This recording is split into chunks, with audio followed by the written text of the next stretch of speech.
Hi, Jenny here. Today is Thursday, June 15th. So yesterday I had my 6th chemo treatment.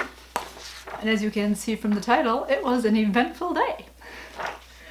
So this is probably going to be a little bit of a longer video. Go grab yourself a coffee, a tea, a juice, sit back, relax, grab a snack. So obviously having treatment yesterday, I'm still hooked up to the pump. See got that? Also why I'm sit, because this pump is heavy.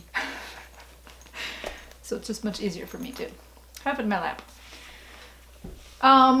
Yeah, so treatment day. Yeah, my husband actually passed out while sitting in the chair while I was getting treatment. So, backstory. He hasn't been feeling well for about the last week or so. On and off, little symptoms, I don't know if it was really heart twinges. And one of the days he came home and he said he felt like somebody was pressing on the back of one of his calves. The next day he was having actual muscle twitching. So I was like, well, take an electrolyte pill. So he tried that. He wasn't really having any pains per se, but just feeling off. And then Tuesday, he came home and again, he was just not feeling right. Went on the computer a little bit and then he got up and he laid on the couch. And then he went upstairs for a little while and then he still wasn't feeling good, came back down and said, nope, I want to be supervised. I'm going to stay on the couch till you go to bed. So he hung out for a while. We both went to bed together. Fine. Wednesday morning, he slept fine. Got up Wednesday morning, the alarm time, 5:30ish. Took a shower. He went to go do his work reports. I wasn't going to get up till 6:30. He came back up to bed at 6 and was all like, yeah, I started not feeling well and the blackness started closing in, so I figured I better be by somebody. And he's like, I'm sweating like a pig. So he took off his shirt, laid in bed, kind of napped for a little bit until I set my alarm for like 6:45. And like, I pretty much normally get up at 9. Like, it was so early for me. But so I kind of set it a little bit later. I thought, okay, I've got enough time. All I basically need to do is get some breakfast in me and usually do my Good Morning Post. And then get ready to leave. So by the time I was ready to leave, he got up and he was feeling fine. And so we came downstairs and I asked him, I'm like, are you having any pain? And he was like, no. I'm like, okay, then it's probably just anxiety. And he was like, okay. So I had breakfast and then, was ready to go. And I'm like, are you okay to drive? Because I don't need you passing out behind the wheel. I'm like, I can drive, And he's like, no, it's okay. And he thought about that maybe he would go to urgent care there, because I don't go to a hospital for my treatments. I go to a clinic, but they have urgent care there. So he thought about going there while I was upstairs, getting my treatment. So I was doing okay. I went and got my needle in and stuff. I came back and he was starting to kind of feel goofy, but he's okay. I'm like, all right. So then nurse came and got us and we went and, did our nurse stuff with taking the vitals, gained another 2 pounds this time. So happy about that. I figured I'd be about the same weight, but, so that's good too. Saw the doctor. That all went well. Doctor is very happy again with the way treatments are going. Because again, last time, as I said, like symptoms were again even better. So, I had less side effects, less, lasted less long, shorter amount of time type of thing or whatever, for the most part. So as I said, we found that sweet spot of the medicine to go in me to make it be tolerable and make it be good. So he's happy with that. He was happy with my blood numbers, except my potassium was low, so I had to take a couple vitamins of that. Which, if you ever had the potassium pills before, they're horse pills. They're big. I think the nurse even said they're some of the biggest pills ever made. Or even the doctor said that. So they nicely break them in half for me, so I can be able to swallow them. Because he mentioned, because I'm doing so well with this treatment, then we're going to go ahead with treatment number 7. And he's scheduling that, and then he was also going to message the radiology department again to let them know that we're kind of nearing the end of this treatment, so they can start scheduling me in over there, at least to get me started and tell me what their end is all going to be about, how that's going to work. And then he mentioned that obviously while doing that, I'm also going to be taking some type of chemo pills, which I've heard of. He mentioned that before, again, way in the beginning of the treatment. And then again, watching other videos, I see other people do this too. Usually while on radiation, you take some chemo pills. I was kind of like, how big are these pills going to be? He's like, oh, you're not so good with some of them. I'm like, yeah, not if they're too big. I'm like, they can be nice and small. Man, Claritin, have you ever taken a Claritin or even my anti-nausea pills? They're like almost microscopic. They're teeny tiny. Those are nice and easy to take. So in any case, that's what brought up the potassium, that I'd be taking potassium pills, and I'm like, oh, okay, fine. But everything else was okay. And I mentioned still kind of having rectum pain a little bit here and there, but I'm taking Advil, and that's working. And he was like, well, if you need stronger pain medicine, we can get you stronger pain. And I said, no, I already, I have some other stuff at home here. I haven't needed it. I said I've taken it like 3 times since the whole treatment. I don't know why. Every once in a great while that the pain just really flares up. I said otherwise with the Advil, I'm taking that pretty much every 6 hours. Again, at nighttime, sometimes I'm sleeping, my alarm goes off, and I'm like, I don't feel like getting up. I'm not in any pain. So I let it go for an hour or two. Like again today, I think it was like 2 hours past. And then I'll take some just to keep on top of the pain so it doesn't get bad. But also to see if I am still kind of in pain. I'm thinking again, the chemo part of it is that it's supposed to be taking care of any errant cells that may have gotten away or be floating through my body. That it's supposed to take care of all that, and obviously let me also take care of where my cancer is, which is in the rectum. And but then some people say that chemo kind of doesn't really do that. The radiation is the one that more so really shrinks everything down to get rid of it or whatever, if possible.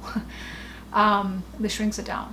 So mentioning that I have a little bit of rectum pain here, and he said too, he's like, well, the stuff that we're putting in you, that is part of its procedure, what it's supposed to do is take care of the cancer cells, so it should be doing something to the cells in the rectum. And he's like, and things are moving around down there doing whatever, and so it's going to happen. So nice to hear him say too that yes, it should be shrinking the cells down there and taking care of that too. So yay, happy about that. Again, so then we went off to the treatment room. And I told him the story. If you see, I'm wearing a shirt. I didn't put it here. I put it on Facebook. So, see if you can see the whole thing. I should take my buckle off. But has on there that I am a warrior. I will survive with my blue butterfly. So I asked him, like, do you like my shirt? I designed this. I have it for sale. It's for sale on Amazon. So I will put a link for that down below if any of you want it, because in reality, we are all warriors in life. We will all survive. So we're all going through something. So I told him that, I said, yep, I think of this as how the caterpillar has to turn into the butterfly, and the medicine is going in me, and it's going to make me all that mush like the caterpillar goes through, and I'm going to come out on the other side when all said and done as a beautiful butterfly. And he was like, oh, I love that story. So that was nice. My battery's going, gotta change it. I'll be right back. So anyways, my chair was open, so I was excited about that. Woo! It's the little things, So we got set up, and I had Nurse Megan yesterday, and she came and she got my anti-nausea meds started. I asked her about the potassium pills, and she was like, oh, let me check on that. Yeah. So you got the anti-nausea medicine going, and that takes about half an hour. So while that was going, at one point, I think I looked at the clock, and I kind of asked Wayne, I'm like, this should be maybe almost done. We have like 5 minutes or something. And he said to, yeah, it's probably about 5 minutes to go, or 5 to 10. I'm like, okay. And he's like, yeah, I'm not feeling well. And the sweat was starting. And I'm like, honey, why don't you go lay down? I'm like, it was not busy. This Wednesday we're there. There were 2 other people in our bay, but that left 3 other chairs open. I'm like, it's not busy. There's a chair available. Go to the chair and go lay down. He's like, no, I can't. And then I think his eyes were open, just a slit or whatever, and I saw his eyes roll back up in his head. And I'm like, oh boy. I'm like, okay, I had my laptop on me. Close the laptop, and I start like grabbing his knee. And I'm like, wake up, Wayne, wake up. That was it. So I thought, okay, it's more stimulation. I started slapping him, slapping his legs. And I was just like, wake up. And I thought, okay, the only nurse's name that came to mind was William, who was one that's been working with me. And I know there's like, I said, 3 basic nurses there. There were 2 extra nurses. I don't know their names. But so I just shouted out. I was like, William! And then I'm like, wake up, wake up. And then I could see in the other couple that was in our bay, like the guy stood up. So I think he was going to maybe try to go get help. And I look up at the nurse's station because there's nobody there. And then I'm like, I look back down my way, Wayne, and I'm trying to think of, and I just blanked on the other nurses' names. So thank God the 2 nurses showed up. And they were going to go for the guy. And they're like, how can I help or whatever. I'm like, it's for me. And they're like, oh, are you okay? I said, no, he's passed out. And so they're like, oh, is his name William? And I'm like, no, that was the nurse's name. It's the only one that came to mind. So I'm like, this is Wayne. And they're like, okay. So they shook his shoulders.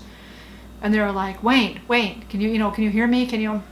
And all of a sudden his head kind of like rolled and it was like, and he opened his eyes. And obviously he's got this, face staring at him. He's got the nurse right there. And they're like, are you okay? He's like, well, no, not really. And they're like, yeah, you kind of were out of it for a little bit. And he goes, yeah, guess I went out. And he was wet. His face was wet. He was whatever. And so they called a rapid response team. At this point, another couple of nurses and all that came by. And I mentioned about how, he hasn't been feeling good. And he talked about going to urgent care. And they're like, that's a good idea. We'll get you a wheelchair. So Ariel, one of the other nurses that we've seen there and stuff, on a kind of doctor's right-hand gal, like she went out and got on the wheelchair.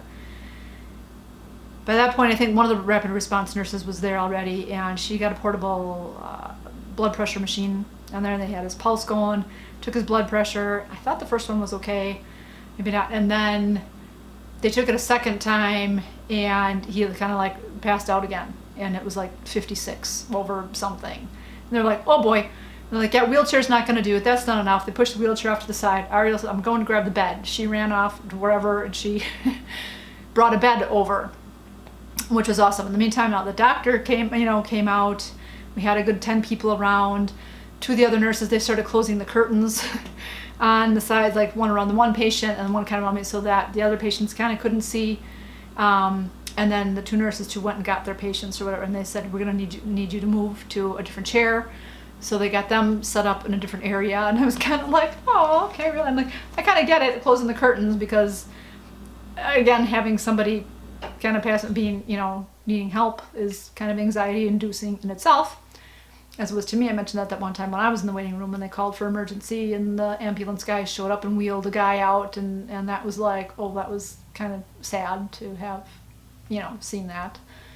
So, yeah, again, it's not good for the other patients to kind of see, but so they had the bed there, and by that point he was kind of away. The one nurse had put a nice cold rag on his head, and that was nice.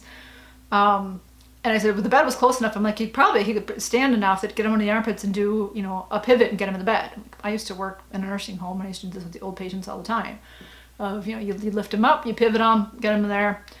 And Wayne's like, yeah, I could probably, and the doctor's like, nope. And they had already had people surrounding him, and like 1, 2, 3, they lifted him up, and they like him was in a seating position, and they got him in bed.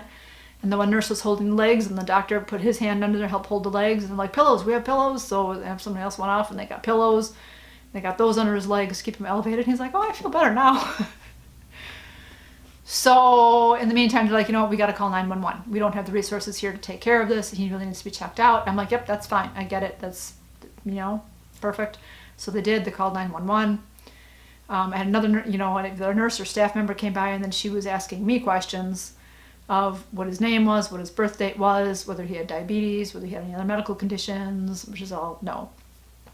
And I know they were asking some questions. In the meantime, the EMT showed up. I don't know. Found out later that they were firefighters. Wayne said as he left the building, he saw the fire truck there. I was kind of wondering, because I'm like, there's no cot. They didn't bring a cot in with, a gurney. I'm like, what are they going to transfer him? And they can't just take him. He needs a bed, and they can't take this bed because it's a bed. So then those guys were there and talking to him and all that, and they're like, we're going to open your shirt. We need to put an EKG monitor on him or whatever. So they put some leads on him, took one of those ticker tape EKG readings. So I saw the guy kind of looking at that. He was saying some stuff I wasn't really understanding.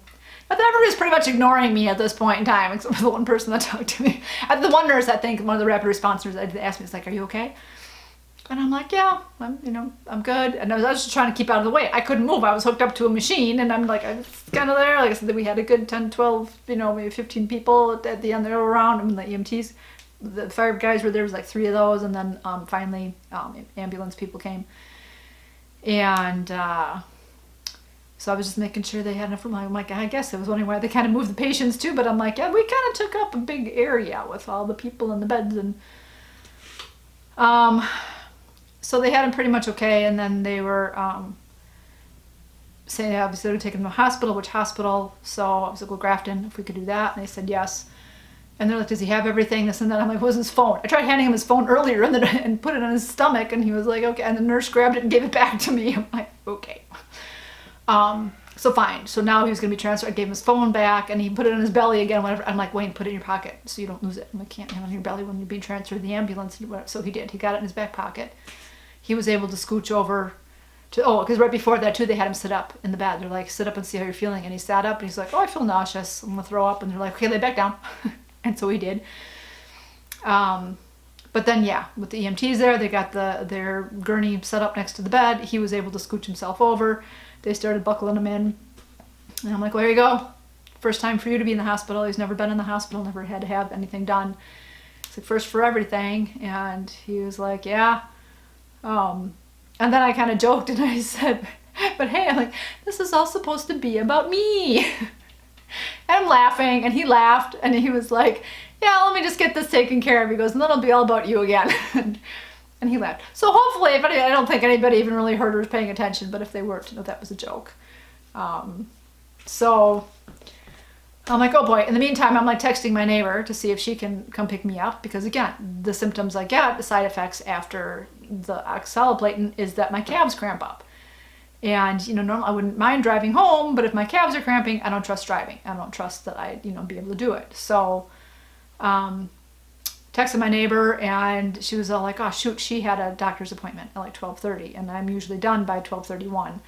So that didn't work. I'm like, okay. In the meantime, before Wayne left, he's like, call Mandy. She's got off today.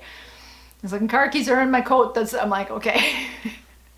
So, yeah, he was all taken off. I think the bed was removed. I don't even remember some of that. Maybe too, I was trying to text, because I'm like, all right. Contacted, we have Discord chat for the family. So I just put it in there. Hey, so what's going on? So my one daughter who was working was like, do I need to take off? And I'm like, well, not at the moment, because I was thinking I'd have my other daughter, Mandy, who lives in Grafton, that she would be able to come down and pick me up. And then I was thinking about it. I'm like, seeing as Cassie already asked if she could, did she need to leave early? It's Wednesday. They don't have a doctor on Wednesday, so it's slower, so she would be able to leave. Mandy's in Grafton. She's already there. She can go be with her father. So he has somebody with him and to help, listen in case he's confused, or help out, and, and to have company. That they could be together, and then Cassie could come pick up me. And that worked out, because again, not knowing what my side effects were going to be, or how bad it would be, if I'd be able to visit him right away after treatment, if we could go up to the hospital, or if I'd have to wait till later, if at all. I mean, like, yeah, if you had to stay overnight, I would try to make it up there and be able to be there for a little bit or whatever. But today, Thursdays are my better days. Today wouldn't have been a problem. So it's good. My other daughter was sleeping. I had to contact her boyfriend and say, hey, are you working from home today? And he was like, no, why? And so I told him the story. I was hoping you'd be able to wake her up.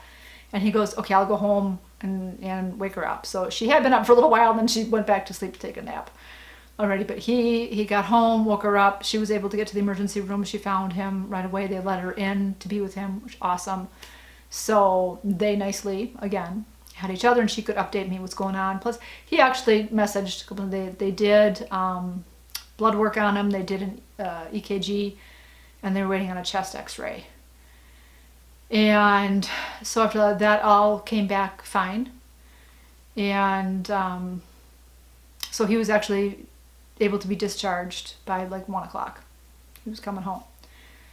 So the biggest thing, knowing that, the best is that it was not his heart. Like, they didn't have to take him in. They didn't have to put stents in. It wasn't emergency heart surgery. His heart is just fine. So I think that was his worry, because, his father had had a couple of heart attacks. And so just kind of knowing the family history, whatever, you never know, have some little twinges, have whatever. It's like, is it my heart? So to know that it was just anxiety, and no, obviously anxiety is a big thing, and it's a chemical imbalance in the body, and sometimes you need, medicinal help to balance out the body. He was on anti-anxiety meds back in 2003, 2005, maybe for like 3 years or so. He said it did help his anxiety, but it also put him in a fog. And so we got to a point where things seemed to, kind of, a little stressful in the house at that time we had a second child, and stuff. And so after a while, things settled down and he felt well enough he wanted to try going off. Plus the amount of medicine he was on, even the doctors were surprised. They prescribed him one dosage and that was too much for him. And so they prescribed him a lowered, and they're like, wow, really? Just this tiny dose and that's what helped him? That was what did it. So, but he was able to get off of that, and he was like, wow, it was so much better. His life was back, that he felt normal. So at this point, we'll have to see what's going on. Obviously, there's a lot of stress with what's going on with me, taking care of me, and then helping take care of my mother, and stress of life, stress of, work, what's going on. And then this last month, a little extra stress mentally of we've had, he found out about a month ago, one of our old coworkers passed away from a heart attack. Another coworker was given 3 weeks left to live. She's been battling breast cancer for a while. And then on Tuesday, he found out his uncle had passed away. He'd been in the hospital for maybe a week with some kidney problems. And on his way home from work, he found out another Kinko's coworker was found dead in his home.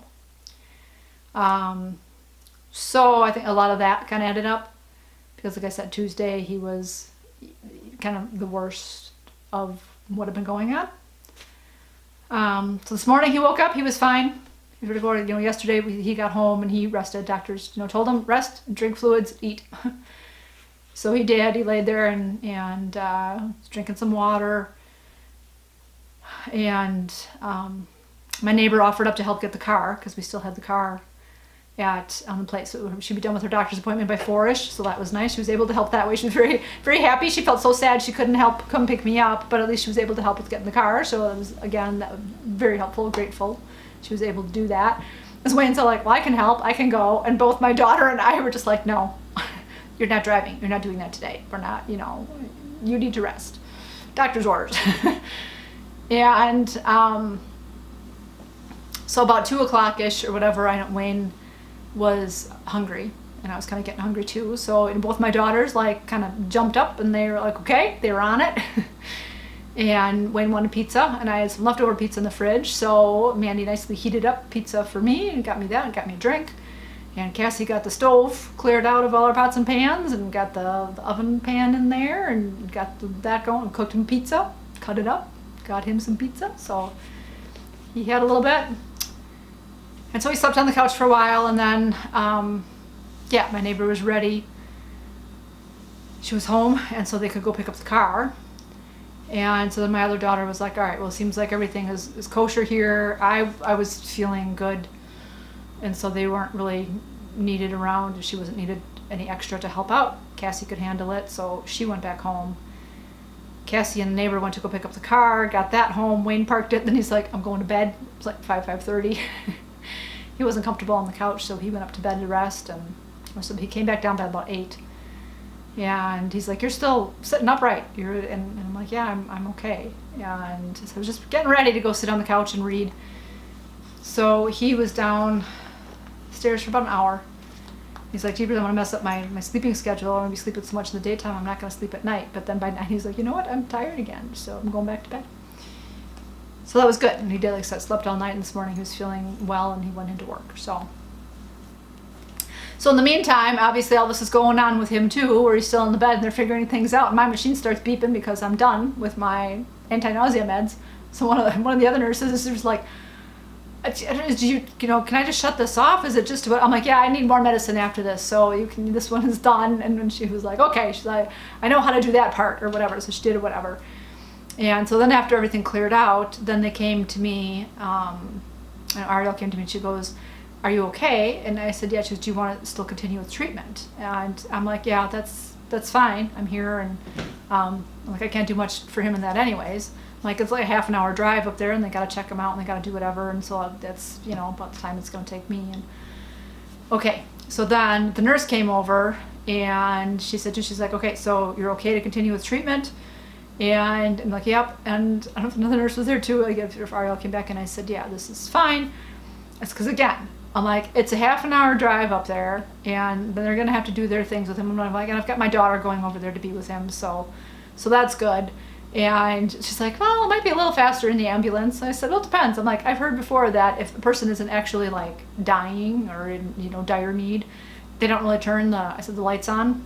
I meant the siren. And she was like, well, I think they do. Like, well, talk to my husband later. He goes, yeah, the sirens weren't on. He goes, first time in an ambulance. I've never been in an ambulance. He's like, I don't recommend. It's a very bumpy ride. But in any case, they gave him an IV bag, fluid in there too, and they gave him an IV bag at the hospital, so at least he was hydrated, which also made him feel better. But in any case, so I knew that it was going to take time for him, like I said, and I had my daughter set up to be with him. And so we went ahead and then she got the oxaliplatin to go in. And while that was running, my other daughter showed up. So she got there by like 12-ish. And so it was all good. I was able to handle myself. I was able to rearrange the bag. We had to push the chair out of the way a little bit and Hunter like shoved my bag underneath and stuff. I'm like, okay. He just kind of kicked it with her foot type of thing, which was fine. It was on the floor and all that anyway. So anyways, I readjusted all that, readjusted my bag. I'm thinking, and I did my thing with the Tums like a half an hour before the oxaliplatin should be done. I took my Tums. And of course, I had to go to the bathroom, so I had to unplug myself, and at least I could touch the metal pole, and that was okay. It wasn't hurting my hands. Go to the bathroom, come back, and that's like breaking the seal. And so within 15 minutes, I had to go again. Went a second time, came back, and then I'm like, okay, I'm talking to my daughter. They said she got there, and they, had her find me, and. So we were talking for a while and telling her, kind of filling her in on what all had happened. And I'm like, I had to go to the bathroom again. Well, that's about usual. I usually go at least 3 times for them. So I'm like, all right, go in there. And yeah, I'm emptying out. It was like, okay. So that was fine. And then we had to wait for the pump. And again, they only have the one pharmacist. And so depending on the medicines that are needed, she'll be in one area for a little bit, getting regular medicines ready. And then the like the Fluorosil, even the oxaliplatin and all that, there's more stuff that's more hazardous. And so they have to go into a separate room where I guess it has like a hood and all that and whatever like protective stuff she's got to wear to be able to do all this, to mix it all up, get the right dosages and stuff. So she had a couple more things to do before she could go and get the pump ready. So I'm like, all right, that's fine. In the meantime, I think even before that too, the doctor came out. Yeah, in fact, even before Cassie got there, my doctor came out and asked me how I was. And he's like, what happened? And so I kind of told him. And I said too, it's like, well, debating whether it's his heart or whether it's anxiety. I'm like, well, we'll find out now. And he's like, yeah, they'll run a bunch of tests on him and figure that out. So that was all right. Another nurse came by. Again, one of the first ones that was helping out, and said again too, how are you doing? You okay? I'm like, yep, I'm fine. And then after a little while, Nurse William had come by, and he was like, I'm so sorry, I couldn't help out. He was like, I heard the name William, and I'm like, what is my mom calling me? Nobody calls me William, and I'm like, I kind of wondered about that. I said, your name tag says William. I'm like, do they really call you that? Because most people don't go by their full names or whatever. And I'm like, I said, your name was the first one that came to mind. And I blanked on everybody else's names. I felt bad about that because I'm like, I've had Megan before too, and she's helped me. And I'm like, I blanked on her name. I said, but a couple of the nurses came over and nicely were able to help and stuff. And he goes, yeah, next thing is just yell help. He goes, everybody will come running. And I'm like, good to know. Hopefully I won't need that in the future, but it's good to know. So again, very nice that he was like, I hope everything's okay. Stu's like, yeah, you gotta have those, annual appointments. He hasn't been to the doctor in a while. I said, yeah, for a couple of years. His doctor retired, and he just hasn't taken the time to find a new doctor because, again, we've been healthy, so don't really need the doctors. I said, but I said, this has been going on for about a week now, so he started looking up online for another doctor. In fact, my youngest daughter, too, same. She had aged out of her pediatrician, hasn't needed a doctor, but at this point in time, we need to find her a doctor, too. So, like, the two of them were kind of looking online for doctors the other day. It was a little too late here, but, again, this was good for him to have gotten checked out and know for sure it's not his heart. His heart is good. And so, yeah, again, everybody's so nice. Everything went like it should have. He was very well taken care of and got the treatment that he needed. And like everybody, again, then they came and checked on me and made sure things were fine. And it was like, yep. And then towards the end, I found out that he was coming home before I was leaving. So I think one of the nurses said, again, I hope everything goes all right. And I said, yep, just actually got the text that his test cell came back fine and he's being discharged. He'll be home this afternoon. And so they were like, oh, good, that's so nice. So I know, they probably get a little worried too, so to let them know, good outcome. So they're happy for that. And I said, yes, a couple of days. And we'll be back on Friday for pump removal and see Wayne again in a better way. So, yes, very, very eventful. Don't want to go through that again. That was a little much. But all in all, good. So while we were waiting on the pump, I had that half an hour. Megan left the dextrose running. So I had that in me. So like I was not unhooked and I had no side effects happening. I did not have finger tingles. I did not have calf cramping. So again, it's something different procedure again. It's not the same as now we had the dextrose running. So is that again helping the medicine keep going through? It's a little extra dilution or whatever, that was okay. As opposed to being completely cut off and then like how my calves started going and then I had to walk the last time and all that. I did walk and that seemed to help and I didn't get the calf cramps after that. Calves are still a little tight when I got home. After that last one. This one, coming home, sitting there for a little while, it's like the hands I could feel were starting to kind of get weak. I wasn't getting the tingles, but it was almost like kind of how they want to cramp, they don't. It's like now even, typing on the computer, again, it's still better today. I'm much better, again, than last time. So as far as typing, sometimes the hands are kind of like tired or weak or they're hitting wrong keys and hitting delete a lot or, but yeah, I had nothing. Like I said, I had a little bit of weakness and then a little bit of the face numbness where Cassie made me laugh about something and as I was laughing, I could feel like, oh, it was like wanting to cramp up type of, I'm like, okay. Yeah. But that was it. And by the time, I got hooked up with the pump and we were able to leave and I was good. Like I could have driven home, but who knew? So I got in the car, a little bit warm. Again, didn't matter, but I was hot. I had my winter coat on because it was only like 55 degrees or whatever. And for me, I usually get colder if there's a breeze. But I also usually get warm on the way home, so I'm like, hot. But I didn't have the finger tingles, so I didn't need the heat to help take away the finger tingles or any of that too. I didn't have that experiment be able to happen again. But we were good. So yeah, got home and that's why I was able to be upright at the computer for a long time. I had a stomach ache. That was about the only thing. I had a little bit of a stomach ache all night long. So one of those stomach aches where you just kind of don't feel good and you want the comfort food or the noodles or this and that. And it's like, well, I ate, like I said, I had the pizza at dinner time. I think I had chicken, half a sliced potato, and then some of the green beans that I made. I put that video up yesterday. Hadn't had time to do that, edit it before. I'd forgotten the day before, whatever. I wanted to get it done. So yesterday again, I was in a good enough space. I edited that video and I put that one up. So yeah, then later in the night I sat down and then I get I feel awake. Usually on the first day of treatment, and I don't get anything. Sometimes they give you, some of the treatments they get Benadryl, which makes them tired.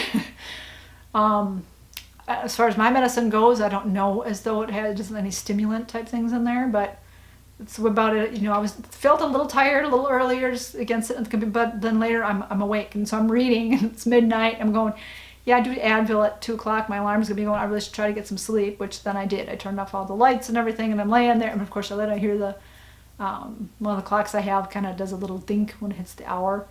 And I heard that, and I'm like, okay, it's 1 a.m. Our alarm's going off at 2. So I was probably up at like 1:30. So I've done that before I'm reading. I'm like, I just want to, and the reading's good. I want to keep reading, but I'm like, I really need to get some sleep so that I could be up at a decent hour today to be able to do some things too. So I do. I just shut off the lights and just keep it calm and low, and that rest. So yeah, 2 o'clock. I finally fell asleep just before I was dreaming, and then woke up at 2 to the alarm and took my meds, really emptied my ostomy bag, and fell back to sleep.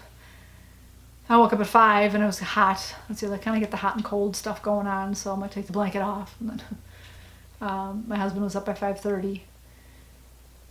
Heard him shower, came down, just for this. So he was doing well, and then he left for work by 7-ish, and then my other daughter came down by 8-ish. So, but I think I slept like I still just wanted to lay there and rest. I was tired enough, and so I got up at 9, my usual. So that's all right. Today it's a good day. Feeling well. So we'll see how tomorrow goes. Tomorrow's pump removal day, and again, usually I have a stomach ache most of after pump removal, and see how it goes, but that's tomorrow. Today we live for today, right? One day at a time. So I hope you drank your teas and your coffees. Everything it lasted.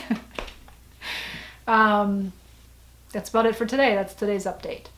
I will leave it here. I hope you are all doing well. Thank you again for all your comments, all your prayers. Again, I know the prayers all helped. I know Wayne could tell at one time is something. I think my mom texted Mandy to see how things were going there, and Wayne knows me very well. He's like, bet your mom put something on Facebook. He checks his phone. Sure enough, I'd put a post on Facebook asking for prayers, because again, I didn't really know what was going on with him, but again, he was in the best care. So again, thank you for all your prayers that you send to me and my family. I really super appreciate it, and I believe it helps, because I can't believe, for treatment 1 being bad, treatment 2 being worse, treatment 3 being the very worst, and then 4 to be good, 5 is better, and 6 is even better. So how it's supposed to be side effects and all that are supposed to kind of get worse as you keep going on, and mine are getting better. Depending on whatever I'm doing, taking my vitamins and having all of your prayers, it's all helps, and we're getting through this. So thank you, appreciate you. Go have yourself, keep it positive, and go make it a great day. Bye-bye.